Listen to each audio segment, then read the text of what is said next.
남미 콜롬비아에서 규모 7.4의 강진이 발생해 100명이 넘는 사망자가 발생했습니다. 네, 베네수엘라와 일본에 이어 콜롬비아까지 최근 지진이 잦아진 이유는 무엇인지 또 한반도는 대형 지진으로부터 안전한지 전문가와 함께 짚어보겠습니다. 홍태경 연세대 지구시스템과학과 교수 나오셨습니다. 어서 오십시오. 안녕하세요. 네, 안녕하십니까. 예. 자, 콜롬비아에서 규모 7.4의 강진이 발생했고 100명이 넘는 지금 사망자가 나왔는데 피해 규모가 더 커질 가능성이 있는 그런 상황입니다. 7.4면 어느 정도 위력이라고 봐야 될까요? 7.4면 상당히 큰 지진입니다. 예. 우리가 7월 말에 구마모토 지진이 있었는데요. 그 구마모토 지진을 동일한 규모식으로 계산하게 되면 6.8 정도 되거든요. 물론 일본 기상청은 7.1로 발표했지만 그래서 그거보다도 0.6이나 큰데요. 0.6이 상당히 큰 게 이게 이제 에너지가 0.2가 커지게 되면은 0.2씩 커지게 되면 에너지가 2배씩 커지기 때문에 8배나 큰 지진입니다. 그래서 구마모토 지진보다 8배 크고 구마모토 지진에서 관측됐던 지진동만큼 여기서도 관측이 됐는데요. 이번 지진은 깊은데도 불구하고 지진동을 크게 만들어냈기 때문에 피해가 아주 컸습니다. 예, 지금 저희가 화면으로 보여드리고 있는데 건물이 무너지면서 이렇게 먼지 바람을 일으키고 겁에 질린 사람들이 빠르게 지금 피하는 그런 모습 자 이렇게 보실 수가 마치 있고요. 폭격을 받은 듯한 그런 모습이죠. 그렇습니다. 그러니까 이번 지진이 커피 생산지가 밀집한 고산지대 리사랄다주를 중심으로 피해가 집중이 됐다라는 소식이 전해지고 있는데, 근데 진앙이 상당히 깊다고 하더라고요. 그런데도 이렇게 큰 피해가 나는 이유가 좀 어디에 있습니까? 그 진원의 깊이는 110km 정도 되는데요. 굉장히 이례적으로 깊은 지진입니다. 일반적으로 이렇게 한 100km 넘는 지진에 의해서는 지표에 특별한 지진동을 만들어내거나 피해로 연결되지 못하는데, 이번 지진 같은 경우에는 110km나 되는 깊인데도 불구하고 이 콜롬비아가 위치한 이 지역이 이 산악지대고 산악지대에는 굉장히 두꺼운 퇴적층들이 위치하고 있거든요. 네네. 그러다 보니까 이 지진파가 지하에서 올라와서 이런 퇴적층을 크게 흔들면서 증폭이 되고 지진이 피해를 일으키는데 일조한 것으로 판단이 되고 있고요.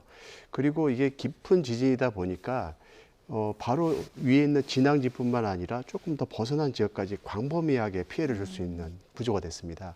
그 깊이가 깊게 되면 어느 쪽으로 가더라도 거리가 거의 비슷하기 때문에요.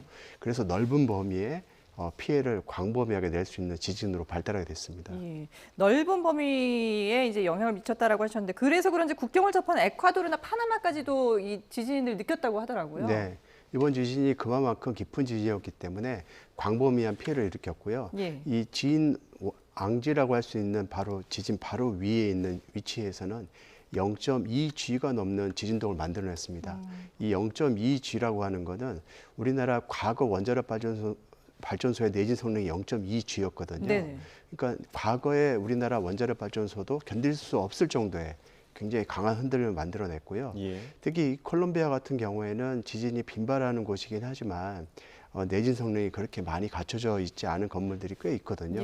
그러다 보니까 이제 피해가 커진 것으로 판단이 됩니다. 앞서서 이제 저희가 그 대성당의 첨탑이 무너지는 모습도 보여드렸는데 이런 그 성당 같은 경우는 상당히 오래된 그런 역사가 깊은 건물일 텐데 역시나 이제 내진 설계가 되어 있지 않다 보니까 이런 큰 피해를 당할 수밖에 없는 거군요. 예, 이곳에 규모 7 정도 되는 지진이 그렇게 이례적인 지진은 아닌데요. 그렇다고 또 자주 있는 지진도 아닙니다. 가장 가깝게는 규모 7점대 지진이 지금으로부터 한 10년 전에 발생했는데 그 지진은 해안가에서 발생을 했거든요. 그 해안가의 나즈가판과 이 남아메리카판이 충돌하는 곳에서 지진이 발생을 했고 당시에 그 지진에 의해서도 물론 피해가 있었지만 이것처럼 내륙에 있고 지하 깊은 곳에 발생한 지진은 또 처음입니다. 그러다 보니까 지표에 또 다른 이런 피해를 나타냈는데요. 또 이번 지진이 굉장히 좀 특이한 것은 기존의 판의 경계부에서 만들어내는 역단층성 지진이 아니고 이 주양 이동성 단층의 지진이었거든요. 그래서 기존의 지진과는 다른 종류의 이 메커니즘을 보이기 때문에 향후에 이제 또 여진을 만들어낼 때도 이런 유사한 여진을 만들어낼 것 같아서 더욱더 이제 주의가 필요한 상황입니다. 그러니까 지난달에 있었던 일본 구마모토 지진과 좀 비교를 해볼 수가 있겠는데 그때 제 기억으로는 그 진원의 깊이가 일본에서는 10km였거든요. 그런데 지금 10배가 깊은 곳에서 지진이 발생을 했는데도 일본보다 훨씬 더 큰 피해가 발생한 것처럼 느껴지거든요. 네. 어떻게 좀 보십니까? 그러니까 일본은 아까 말씀드린 것처럼 이 같은 규모식으로 쓰면 6.8이 되는데요. 예. 8배나 작은 지진이었습니다. 근데 이제 깊이가 얕다 보니까 지표에 큰 지진동을 만들어냈는데요. 이번엔 8배나 큰 지진이긴 하지만 깊이가 깊어서 또 비슷한 효과를 낼 수 있는데 다만 깊이가 깊어지면 깊어질수록 지표에 미치는 영향력은 매우 작아지게 됩니다. 예. 그래서 이렇게 0.2 진화되는 정도의 크기를 안 만들어낼 텐데요. 근데 일본 같은 경우에는 이 구마모토뿐만 아니라 일본 전역이 내진 성능이 잘 갖춰져 있다 보니까 그렇게 강한 지진동이 발생을 했었음에도 불구하고 피해가 굉장히 적었습니다.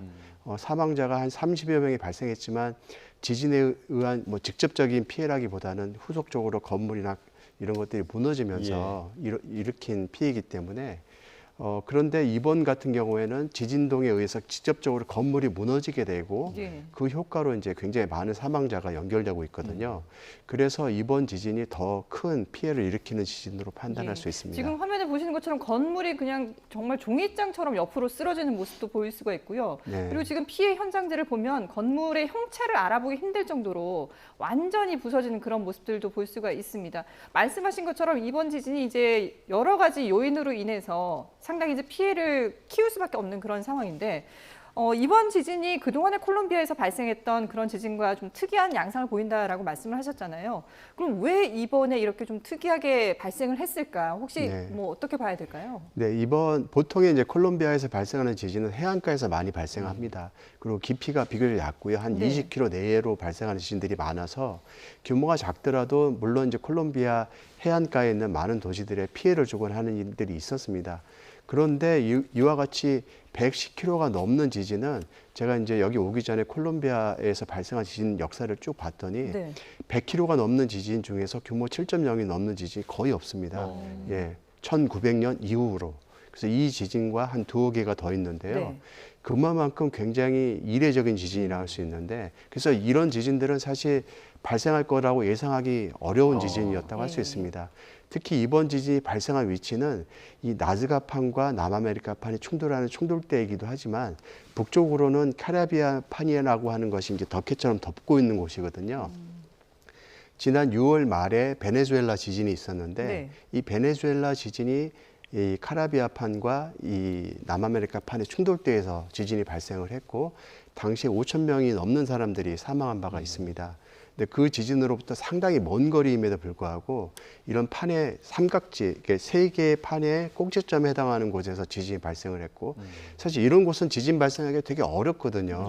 왜냐하면 판과 판이 서로 물려 있어서 어느 하나가 빗나가기가 상당히 어려울 정도로 꽉 물고 있는 형태인데 그만큼 굉장히 많은 응력이 오랫동안 누적이 돼 있었고 그 결과 굉장히 오랜만에 발생한 지진이라고 할 수 있습니다. 네, 굉장히 오랜만에 발생한 지진이다라고 말씀을 해주셨지만 지금 최근에 상당히 전 세계 곳곳에서 많이 발생하고 있어요. 6월만 해도 베네수엘라 연쇄 강진이 있었고요. 지난달에 아까 말씀드린 일본 구마모토 지진이 있었고 또 얼마 지나지 않아서 지금 콜롬비아 지진이 생긴 건데 최근 들어서 실제로 지진이 좀 증가하고 있다 이렇게 봐야 되는 겁니까? 네. 꼭 그렇게 보기는 어렵고요. 전 세계적으로 규모 7 이상이 매년 한 20회 정도 발생을 합니다. 지금까지 올해만 발생한 횟수는 한 10회 정도 되는데요. 그 1년에 한 절반 정도 간 걸로 감안하면 뭐 예년 수준이라고 할 수 있습니다. 물론 이제 오르락 내리락 하는 경향이 있고 초대형 지진이 발생하면 규모 7 이상도 증가하긴 하지만 대충 한 20만 정도 되거든요.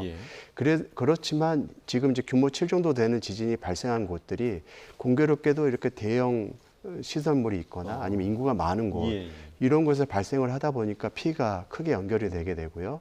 그 외에 발생했던 이 규모 7대들은 우리도 모르고 넘어가는 지진들도 꽤 많이 있거든요. 이제 학자들은 알지만 일반인들한테는 관심이 없는. 그러다 보니까 이번에 발생한 지진들이 공교롭게 피해가 커져서 사람들이 아, 이게 지진이 많아지는가 하는 체감을 느끼실 수도 있지만 실질적으로는 그렇게 크게 증가한 상황이라고 보기는 어렵습니다.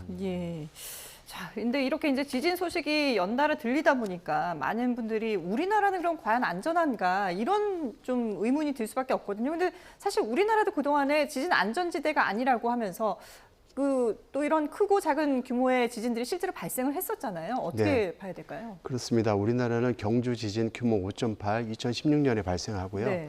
2017년도에 포항 지진이 또 발생을 하면서 우리나라가 굉장히 큰 지진이 날 수 있겠구나라는 생각들을 하게 됐습니다. 또 1952년도에는 한반도에서 가장 큰 지진으로 기록된 강서 지진이 규모 6.2 지진으로 발생한 바가 있습니다. 이런 지진들이 과거에 발생한 사례들이 남아 있고요. 또 역사서에도 규모 7에 육박하는 지진들이 발생한 기록들이 남아있기 때문에 한반도에서는 언젠가 그 응력이 충분히 누적이 되게 되면은 네. 그 정도 급의 지진들이 날 거라는 생각들을 하고 있습니다. 다만 이제 그 시기가 언제냐는 것을 못 박지 못할 뿐인데요. 네. 그래서 주변에서 발생하는 지진들이 한반도의 지진을 조금 더 빨리 발생하는데 그 트리거 역할을 하지 않을까라는 걱정들을 많이 하고 있습니다. 예. 동일본 대지진 후에 한반도에서 지진 발생 빈도가 증가하고 2016년 경주 지진을 촉발하는 데 영향을 미쳤거든요.